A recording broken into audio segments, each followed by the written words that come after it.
Hello, wildlings. I'm your Creepsmith, and you found my Fear Forge. Lucky you. Tonight's tale, a continuation of the caterwauling about a creepy connivance. Part 2 of The Tale of Robert Elm by G.Pringle. I awoke in a small, sparsely furnished room with white walls and dark brown hardwood floor. Based on what I saw around me, I was able to estimate that the building was built in or around the late 19th century. I attempted to pull my head from the pillow, but I was met with a crippling pain in my forehead where the knife handle had struck me at the ceremony in the woods. My legs were sore and felt as though they were filled with cement. It made me shiver that I could not figure out what prevented me from standing at the ceremony. Muffled speech resonated from outside my room as the door opened. A goat-headed Lombard strolled into the room and closed the door behind him. "Good morning, my guest," he bellowed. "I assume that you enjoyed your nap." Yeah, I did," I answered. "Right after that friend of yours almost broke my nose." "You needn't worry about him, friend. His foolish actions have cost him his place in the order," he said in a reassuring tone. Lombard sat on the bed next to me, and I instinctively wrenched my legs backwards. "Calm thyself, friend. I am indeed human. This is just a mask, nothing more." "But what about everything else? That mumbo-jumbo you guys were talking about, the goat head, the black circle." "Please, Lombard, I need answers. I need them now." Well, you have a right to be frightened. All will be explained to you. Let me start from the beginning." He readjusted himself on the bed to face me. "In the late 1800s, two cousins founded a town not far from here. It was a small farming community, very prosperous, a thriving community until the fever hit. Many died, including the mayor's very daughter. In a last-ditch effort, the community banded together and stood united against the disease. They burned the village to the ground and moved into the mayor's farmhouse, the house that you're sitting in right now. The plan was a success. With all of the medical personnel gathered in one area, it was much easier to treat the sick, and soon the fever was eradicated. Out of habit, the community stayed in this house as a single family to this day. And I am the patriarch of that family. The goat headdress symbolizes the single species of beast that provided us with food and drink during the dark times, and for your information, it is permanently adhered to my head. We dubbed ourselves the Black Circle in the name of the black table in the dining hall that we would gather around to tell stories of hope to inspire one another. The event that you were the center of was known as a neophyte's sacrament. We give a newcomer a small dose of a hallucinogenic and provoke you to reveal your true feelings to us in order to tell if we can trust you. I was strongly opposed to the sacrament, but I was pressured by the others and I had no choice. The words we used were simply to disguise our discussion due to the circle's lack of trust. As for the actions of Alabaster, I sincerely apologize." Lombard pulled up his massive form and spoke directly to me. "Here I am, Valentine Ambrose Lombard II, with nothing to hide, at your service." Needless to say, I was awestruck at the volume of information that had been imparted to me. Before I could respond, Lombard asked, "Do you have any questions?" I shook my head just as a woman wearing a simple brown robe came into the room, dropped to one knee, and said flatly, "You are needed in the infirmary, my lord."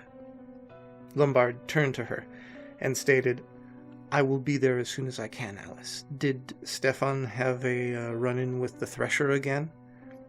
"No," she laughed with a smile, eyes still trained on the floor. "Pierre was picking on Sylvia again. She snapped and let him have it with her little fists. I have both of them down there waiting for you." The leader gave a hearty laugh. That Pierre. Almost as mischievous as I was when I was a little boy. He turned to me. I will be back to speak with you later, friend, but for now I must deal with this matter first. Get some rest. Both the leader and the woman walked out of the room and shut the door on their way out, leaving only silence in their wake. My head felt heavy, and I decided to take my new friend's advice and to rest my eyes. I awoke in what looked like early morning to see Lombard sitting at the desk at the edge of my room. "Morning, friend," he said joyfully. "Come, sit. Have something to eat."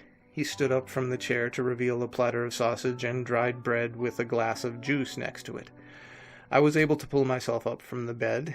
My legs were sore and my knees locked up, but I hobbled my way to the desk and sat down. I began to sample the meal. "Gather your strength. You will need it later. I've gotten it approved with the Circle. I shall give you a tour of the house and the grounds around 3 o'clock today, so try and get those legs working by then." Lombard gave a quick wave of his hand as he left the room, like wind blowing through the woods. I'd finished my odd-tasting dish after a few minutes. I sat for the remainder of time, stretching out my tired legs while looking out the window. The full day of bed rest and the struggle against whatever had held me to the ground had left them aching and weakened. An expanse of farmland spread out in front of me, ending at a dense forest, the single dirt road lined with torches leading up to the house. I assumed that somewhere in the woods there was the picnic table and the altar, and beyond that the cornfield where I had met my guide, and somewhere beyond that was Elizabeth. Home. I sighed. "Ready?" I jumped, surprised, as Lombard broke the silence of the room. Time had passed faster than I had expected. "Come, friend, follow me." I made uneasy strides out into the foyer with a painting of another goat-headed man, a massive chandelier lighting the room below, and the rows of rooms lining the walls.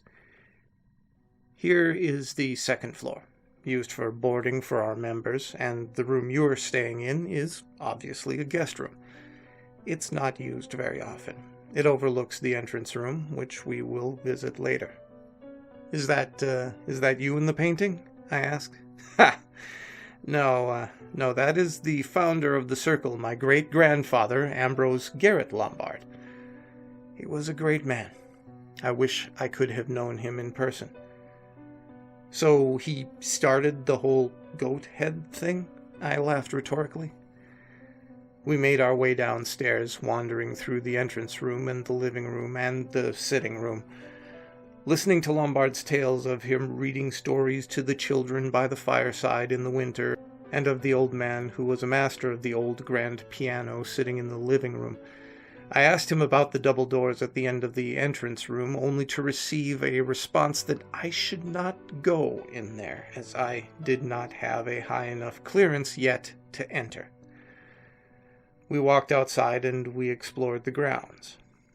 From the outside, the house was massive. It was clearly some kind of old farmhouse. We made a left turn around the house to find 3 buildings off in the distance. I asked Lombard what they were for. He said one of them was a chapel, now dilapidated and unused, a small building used for a school, and a smaller concrete building used for storage. I shrugged plainly, and we moved on. I took that moment to ask, "Well, sir, what exactly is it that you do around here?" Lombard stopped mid-walk to contemplate my question. "I am the headmaster of the order, friend. I am many things. Judge, school principal, father, doctor. Lots of things, friend." We walked back up to my room, and Lombard instructed me that now that I knew where I was, I could move about the property at will, but only during the day. At night I was confined to my room.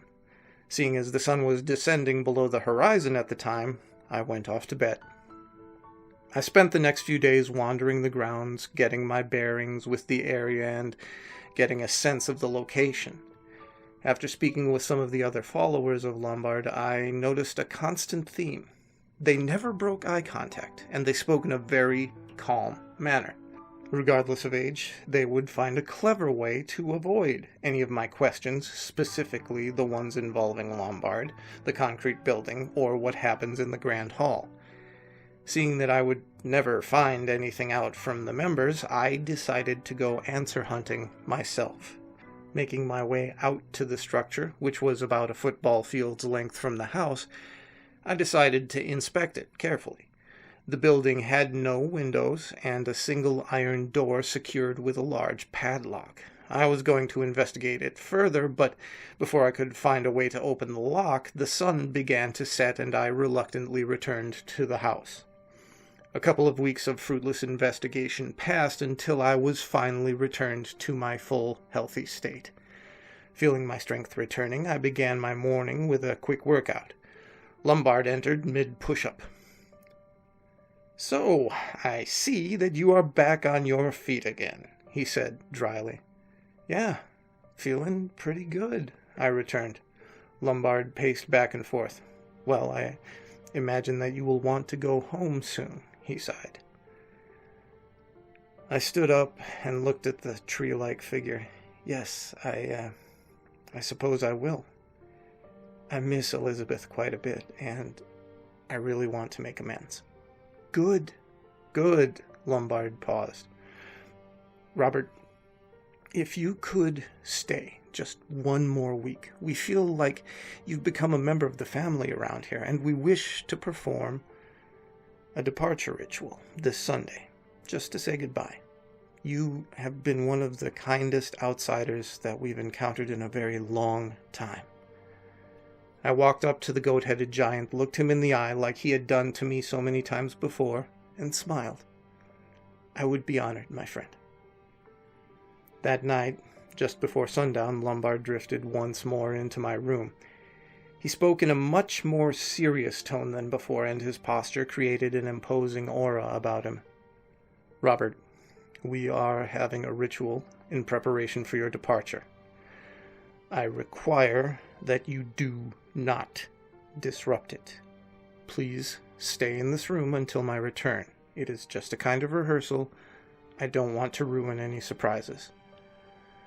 I quickly nodded in agreement, trying to ignore the sudden change in the headmaster's attitude as he sped out of the room. Now, I had not been truly honest with my host during the stay in the house. For every act of hospitality he offered, there had been an event or element that would cause a pang of distrust in my mind. One moment Lombard would provide me with food, and I would see him teaching the children like a loving relative, but the next I would notice the concrete shack, or remember what had happened in the woods a week ago. The loving kindness of the members juxtaposed with their unnervingly smooth speech and piercing stares. Every impulse of my mind told me to run, but I knew that I'd never make it far before I was captured, or worse. This mysterious decree had brought my curiosity to its breaking point, and that night I made my decision.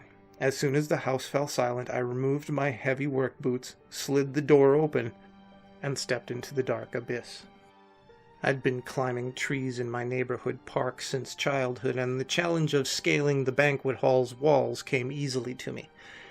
After making my way down the stairs, through the foyer and out of the door without so much as a sound, I was impressed at my sneaking abilities.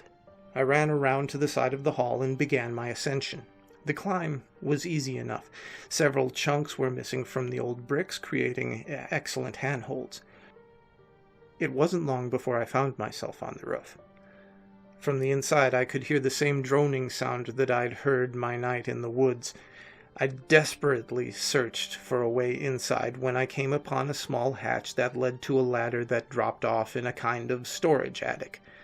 Hunkering in next to some old boxes, I was able to hear and see the events unfolding below me with startling clarity. A crooked grin grew across my face as I anticipated the truth. The droning of the hooded worshippers hushed, and the mammoth Lombard took the stage next to an eerily familiar altar. He raised his hands like the night that we first met as he spoke with gusto. "Ladies and gentlemen of the Black Circle, I gather you once again to bring praise to Sekra and to celebrate the presence of the Pale, whose life shall meet its beautiful end on the eve of this coming Sunday." The crowd roared with approval. "My friends, I sincerely apologize for the," Lombard growled under his breath, "interruption a few weeks ago."